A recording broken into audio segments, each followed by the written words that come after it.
प्रभु यीशु मसीह के नाम में एक बार फिर से आप लोगों को जय मसीह की। गलातियों के हमारे अध्ययन में हम एक बार फिर आपका स्वागत करते हैं और परमेश्वर का धन्यवाद करते हैं ऐसे एक अवसर के लिए कि परमेश्वर ने हमें अवसर दिया कि हम परमेश्वर के वचन को सीख सकें। आज हम लोग गलातियों की पत्री उसके तीसरे अध्याय में से कुछ बातों को सीखने जा रहे हैं। तो आइए हम पढ़ते हैं गलातियों की पत्री तीसरा अध्याय उसके पहले पद से लेकर 14 पद तक। हे निर्बुद्धि गलातियों, किसने तुम्हें मोह लिया है? तुम्हारी तो मानो आंखों के सामने यीशु मसीह क्रूस पर दिखाया गया। मैं तुमसे केवल यह जानना चाहता हूं कि तुमने आत्मा को क्या व्यवस्था के कामों से या विश्वास के समाचार से पाया? क्या तुम ऐसे निर्बुद्धि हो कि आत्मा की रीति पर आरंभ करके अब शरीर की रीति पर अंत करोगे? क्या तुमने इतना दुख व्यर्थ ही उठाया? परंतु कदाचित व्यर्थ नहीं। जो तुम्हें आत्मा का दान करता और तुम में सामर्थ के काम करता है, वो क्या व्यवस्था के कामों से या सुसमाचार पर विश्वास से ऐसा करता है? अब्राहम ने तो परमेश्वर पर विश्वास किया और वो उसके लिए धार्मिकता गिनी गई। अतः ये जान लो कि जो विश्वास करने वाले हैं वे ही अब्राहम की संतान हैं। और पवित्र शास्त्र ने पहले ही से यह जानकर कि परमेश्वर अन्य जातियों को विश्वास से धर्मी ठहराएगा, पहले ही से अब्राहम को यह सुसमाचार सुना दिया कि तुझ में सब जातियां आशीष पाएंगी। इसलिए जो विश्वास करने वाले हैं वे विश्वासी अब्राहम के साथ आशीष पाते हैं। इसलिए जितने लोग व्यवस्था के कामों पर भरोसा रखते हैं वे सब शाप के अधीन हैं, क्योंकि जो लिखा है, जो कोई व्यवस्था की पुस्तक में लिखी हुई सब बातों के करने में स्थिर नहीं रहता, वो शापित है। पर यह बात प्रकट है कि व्यवस्था के द्वारा परमेश्वर के यहाँ कोई धर्मी नहीं ठहरता, क्योंकि धर्मी जन विश्वास से जीवित रहेगा।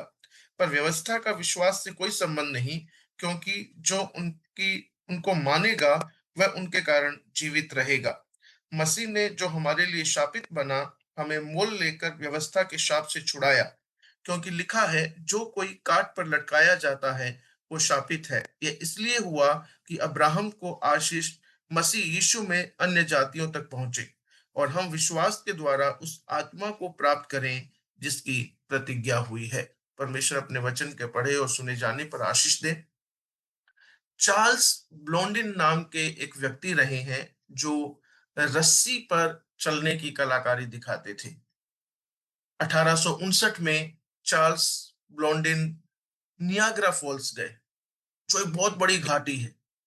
उन्होंने घाटी के ऊपर 3 इंच का एक तार बांधा।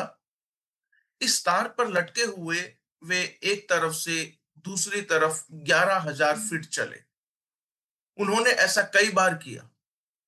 आंखों पर पट्टी बांधकर किया, बोरी में बैठकर किया, ठेला धकेलते हुए किया, बीच रास्ते में बैठकर ऑमलेट बनाते और खाते हुए किया, रस्सी पर कुर्सी का केवल एक पैर रखकर खड़े होकर उन्होंने ऐसा किया। लेकिन बात बस इतनी ही नहीं है, उन्होंने एक आदमी को अपनी पीठ पर लाद कर उस पतली रस्सी के पार भी पहुंचाया। और वो इंसान जिसे उन्होंने अपने कंधे पर बिठाकर नियाग्रा फॉल्स के एक तरफ से दूसरी तरफ रस्सी पर चलते हुए पहुंचाया, वो उनका मैनेजर था। अब आप सोच के देखिए, कल्पना कीजिए, आधे रास्ते में मैनेजर ब्लॉन्डिन से कहे, देखो, मैं तुम्हारी सराहना करता हूं कि तुम मुझे इतनी दूर तक ले आए, लेकिन अब मुझे तुम पर भरोसा नहीं है। मुझे लगता है कि बाकी का रास्ता मैं अपने आप तय कर लूंगा। अब मुझे नीचे उतार दो। क्या आप सोच सकते हैं कि अगर मैनेजर ऐसा कहता तो वो उसके अगले एक पल जिंदा नहीं रहता। उसे उस समय चार्ल्स ब्लोंडिन पर पूरा भरोसा दिखाना था, वैसा ही भरोसा जैसा उसने उस यात्रा के आरंभ में दिखाया था। यहां पर हम पौलुस को गलातियों के लोगों से बात करता हुआ देखते हैं। और पौलुस ऐसा संबोधन करता नहीं है जैसा उसने गलातियों के लोगों से किया। उसने कहा, हे निर्बुद्धि गलातियों, हे मूर्ख गलातियों, यदि हम साधारण बोलचाल की भाषा में कहें, वो कहता है किसने तुम्हें मोह लिया। हमने पिछले 2 अध्यायों में देखा था कि किस प्रकार पौलुस गलातिया के इस क्षेत्र में गया, वहां पर सुसमाचार को प्रचार किया, वहां पर कलीसियाओं को स्थापित किया।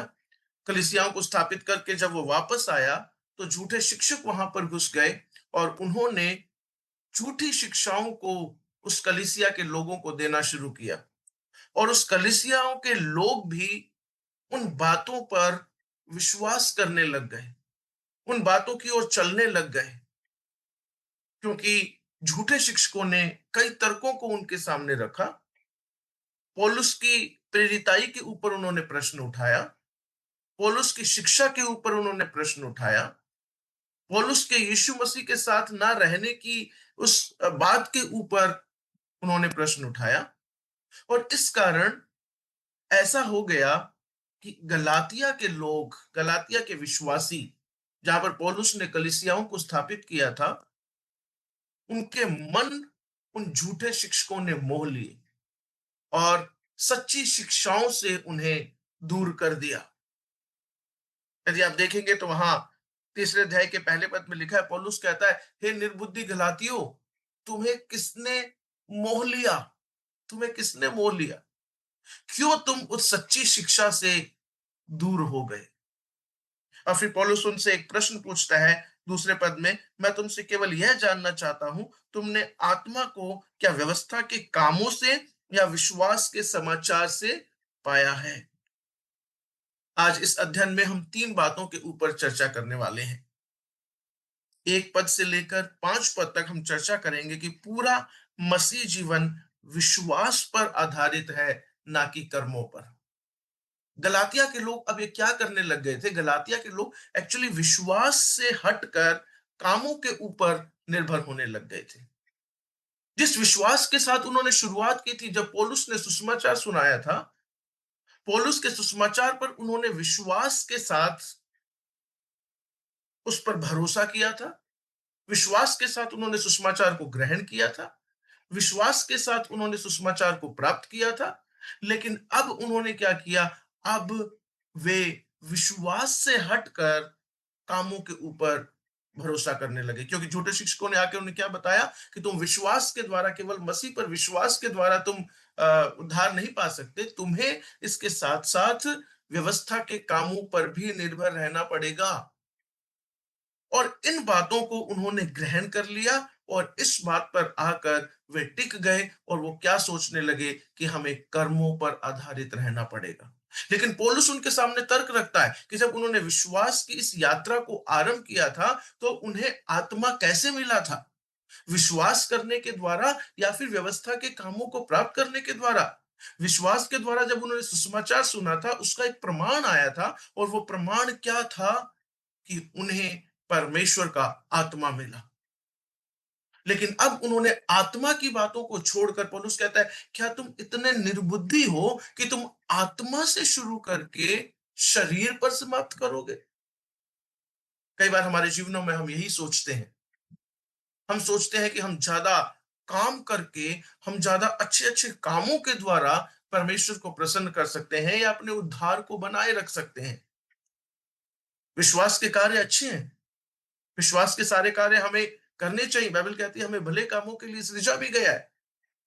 लेकिन यदि हम ये सोचने लग जाएं कि हम विश्वास के द्वारा नहीं, बल्कि भले कामों के द्वारा अपने उद्धार को बनाए रख सकते हैं, या भले कामों के द्वारा हम उद्धार पा सकते हैं, वो सच्ची शिक्षा नहीं है। पौलुस ऐसे लोगों को निर्बुद्धि कहता है, साधारण शब्दों में मूर्ख कहता है। और फिर पौलुस एक उदाहरण उनके सामने रखता है, और उदाहरण भी कहां से रखता है? पुराने नियम से ही उदाहरण रखता है, क्योंकि उन झूठे शिक्षकों ने पुराने नियम की बातों से उन्हें बरगलाया था, पुराने नियम की शिक्षाओं को तोड़ मरोड़ कर उन गलातियों के विश्वासियों को बरगलाया था। इसलिए पौलुस भी क्या करता है? पौलुस उनके सबसे महत्वपूर्ण व्यक्ति अब्राहम का उदाहरण देता है। और वही बात हम लोग 6 से 9 में पढ़ते हैं। पहले 1 से लेकर 5 पद तक हमने क्या सीखा? हमने ये सीखा कि पूरा मसीह जीवन विश्वास पर आधारित है, कर्मों पर नहीं। और यदि हम विश्वास को छोड़कर कर्मों पर आधारित होते हैं, तो पौलुस जैसे इन गलातिया के लोगों को कहता है कि तुम निर्बुद्धि हो, वैसे हम भी निर्बुद्धि ही कहलाए जाएंगे कि हम आत्मा से शुरू करके शरीर के कामों पर समाप्त करेंगे।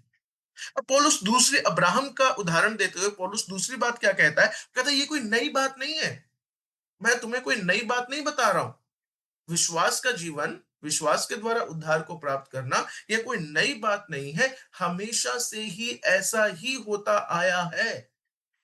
और इसके लिए वो अब्राहम का उदाहरण लेता है। अब तक हमने अब्राहम के बारे में शायद ये सोचा है कि अब्राहम कार्यों के द्वारा शायद आगे बढ़ा। कार्यों के द्वारा शायद वो परमेश्वर के साथ एक अच्छा संबंध रख पाया। लेकिन पौलुस हमें इसके बिल्कुल उलट बताता है। पौलुस कहता है हाँ, उसने कार्य किए, उसने जब परमेश्वर ने उसे बुलाया तो वो अपने स्थान को छोड़कर निकल पड़ा। जब परमेश्वर ने कहा कि अपने पुत्र का बलिदान कर, वो अपने पुत्र का बलिदान करने के लिए भी तैयार हो गया। लेकिन ये वो कार्य नहीं थे जिसके द्वारा वो धर्मी गिना गया। पौलुस बड़े स्पष्ट रूप से बताता है कि अब्राहम हम अब्राहम की संतान हैं। और अब्राहम 8वें पद में बताता है, और पवित्र शास्त्र ने पहले से ये जानकर कि परमेश्वर अन्य जातियों को विश्वास से धर्मी ठहराएगा, पहले से ही अब्राहम को यह सुसमाचार सुना दिया। और अब्राहम के लिए ये क्या गिना गया? विश्वास करना क्या गिना गया?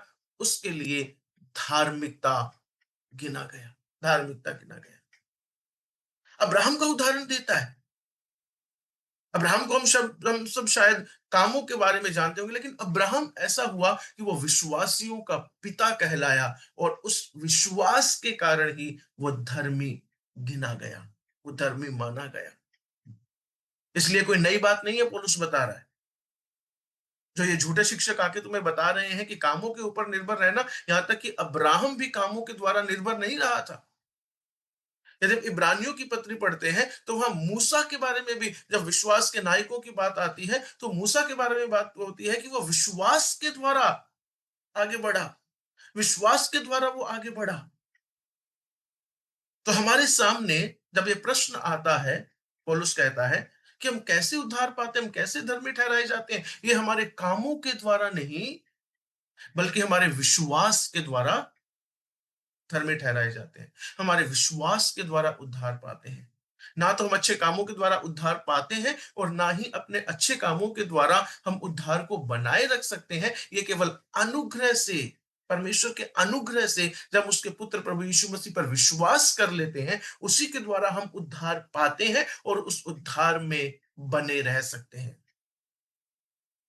कितनी बेतुकी बात हो अगर हम विश्वास के द्वारा शुरू तो करें, लेकिन अंत में आके सोचें, बीच में आके सोचें, नहीं अब विश्वास की जरूरत नहीं है, अब हमें अपने कामों के द्वारा आगे बढ़ना है। अब सोचिए, आप एक बस में बैठे और आधे रास्ते पर पहुंचकर आप बस ड्राइवर से कहें, अब मुझे तेरे ऊपर विश्वास नहीं है, अब तू नीचे उतर, अब मैं बस में बैठूंगा और मैं ड्राइविंग करूंगा। अब मूर्ख, निर्बुद्धि कहलाएंगे यदि हम ऐसा करेंगे तो। तो सबसे पहली बात हमने क्या सीखी? हमने ये सीखी कि विश्वास के द्वारा ही, विश्वास के द्वारा ही हमारा मसीह जीवन आगे बढ़ सकता है। हमारा पूरा मसीह जीवन विश्वास पर आधारित है, कर्मों पर नहीं। चाहे हम नए विश्वास में आए हो, चाहे हम लोग पुराने विश्वास में हो, चाहे हम एक मसीह परिवार में जन्मे हो, या फिर हम लोग हमने बाद में विश्वास किया हो, हम पूरा मसीह जीवन केवल अनुग्रह के द्वारा, विश्वास से ही हम लोग आगे बढ़ सकते हैं। दूसरी बात हमने सीखी, ये कोई नई बात नहीं है। ये कोई आज की बात नहीं है, हमेशा से ऐसा होता है। और पौलुस अब्राहम के जीवन का उदाहरण देता है कि अब्राहम भी, हालांकि उसने काम किए, लेकिन वो धर्मी कैसे गिना गया? वो कामों के द्वारा नहीं, वो विश्वास के द्वारा ही धर्मी गिना गया। तीसरी बात जो हम 10 से लेकर 14 पद तक पढ़ते हैं, वो ये है कि इसके अलावा और कोई रास्ता नहीं है।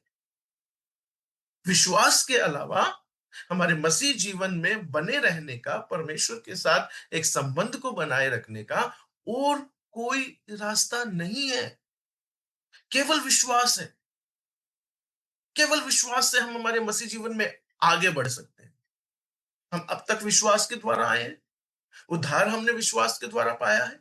अब तक हम विश्वास के द्वारा मसीह जीवन को निभा रहे हैं और आगे भी विश्वास के द्वारा ही हम इसे करेंगे, क्योंकि मसीह ने हमारे लिए ऐसा ही ठहराया है।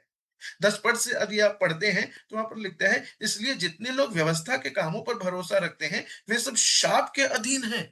वे सब शाप के अधीन है, क्योंकि बाइबल बताती है यदि व्यवस्था के कामों में से एक छोटे से छोटे काम को भी पूरा ना करें तो हम पूरी व्यवस्था का उल्लंघन करने के दोषी ठहरते हैं। और यदि हमने व्यवस्था के द्वारा उद्धार पाना चाहते हैं और यदि हम व्यवस्था का उल्लंघन करते हैं, यदि हम कामों के द्वारा विश्वास पाना चाहते हैं और कामों को पूरा नहीं कर सकते, तो हमारा उद्धार नहीं रहेगा। हम मसीह जीवन को वैसे नहीं जी पाएंगे जैसे हमें जीना है। इसलिए हम कामों पर निर्भर निर्भर नहीं हो सकते, ना तो अब तक हो सकते थे और ना आगे हो सकते हैं। अगर हम कामों पर निर्भर होना चाहेंगे तो हम कैसे होंगे? हम शाप के अधीन होंगे, क्योंकि व्यवस्था के काम हम पूरे नहीं कर सकते, शरीर के काम हम पूरे नहीं कर सकते, नैतिक रूप से हम लोग एक बिल्कुल शुद्ध जीवन नहीं जी सकते। और इसके लिए हमें अनुग्रह और विश्वास की जरूरत है। हमारे लिए नैतिक जीवन यीशु ने जिया, हमारे लिए धार्मिक जीवन यीशु ने जिया, हमारे लिए त्याग का जीवन यीशु ने जिया। वो हमारे लिए शाप बन गया, वो हमारे लिए काट पर लटकाया गया और वो हमारे लिए एक उद्धार बन गया। और आज हम उस क्रूस पर चढ़े हुए और पुनरुत्थान पाए हुए यीशु मसीह की ओर देखकर ही आगे बढ़ सकते हैं, उस पर विश्वास करके ही आगे बढ़ सकते हैं। हमारे सामने और कोई दूसरा मार्ग ही नहीं है, हमारे सामने और कोई दूसरा रास्ता ही नहीं है। पुराने नियम के लोगों के लिए भी नहीं था, नए नियम के लोगों के लिए भी नहीं था और आज हमारे लिए भी नहीं है। और हम भी जो कलीसिया के लोग हैं, जो कलीसियाई युग में रह रहे हैं, हमें भी विश्वास करते हुए ही आगे बढ़ना है। नहीं तो पौलुस जैसे गलातिया के लोगों को निर्बुद्धि कह रहा है, यदि हम विश्वास के साथ शुरू करके विश्वास के द्वारा आत्मा को प्राप्त करके यदि हम शरीर के कामों से अंत करेंगे तो हम भी निर्बुद्धि ही कहलाए जाएंगे। आइए हम निर्बुद्धि ना कहलाएं, आइए हम मूर्ख ना कहलाएं कि हम आत्मा के साथ शुरू तो करें और शरीर पर अंत करें। कभी बहकाए ना जाएं कि हम अपने कामों के द्वारा उद्धार पा सकते हैं या उद्धार में बने रह सकते हैं, मसीह जीवन को जी सकते हैं। नहीं, हम केवल उस परमेश्वर के पुत्र यीशु मसीह पर विश्वास करके, जो हमारे लिए क्रूस पर मारा गया, गाड़ा गया, तीसरे दिन जी उठा, उस पर विश्वास करके उसके अनुग्रह को प्राप्त करके ही अपने मसीह जीवन को जी सकते हैं। हाँ, हमारे विश्वास के अनुरूप कार्य हम करें, हमारे उद्धार के अनुरूप कार्य हम करें, लेकिन उन कार्यों पर आधारित होकर हम मसीह जीवन को न जिएं। विश्वास करता हूं पौलुस ने जो गलातिया को सिखाया, आज वो हमें समझ आया कि हम मसीह जीवन केवल और केवल विश्वास के द्वारा जी सकते हैं। परमेश्वर आपको बहुत आशीष दे।